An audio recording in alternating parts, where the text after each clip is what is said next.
आपका खुदा भी आलमीन का रब है, कभी छोटी सोच नहीं रखनी।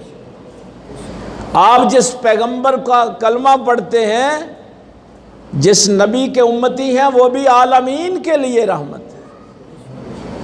उस नबी ने आके हमें यह तालीम दी थी कि जालिम ना काफिर होता है ना मुसलमान होता है, वो बस जालिम होता है। मजलूम मजलूम होता है, वो काफिर और मुसलमान नहीं होता।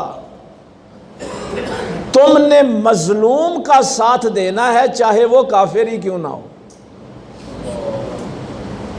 ये जो मैंने बाद में आयत पढ़ी है ना, फला व रब्बिका ला युमिनून हत्ता, उसका शान नुज़ूल ही यही है कि कलमा पढ़ने वाला जो था वो जालिम था और काफिर मजलूम था। मेरे नबी ने फैसला काफिर के हक में दिया था। जब हम मजलूमों का साथ नहीं देंगे तो फिर उसी जुल्म का एक दिन खुद भी शिकार हो जाएंगे। भूखा भूखा होता है, वो काफिर और मुसलमान नहीं होता। आपने भूखों की मदद करनी है, एक इंसान की मदद करनी है।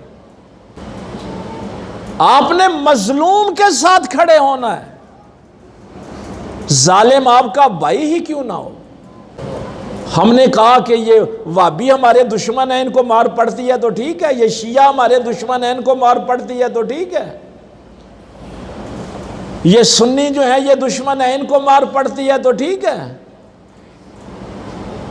कुरान कहता है अगर ये सोचोगे तो फिर तुम सबको पड़ेगी,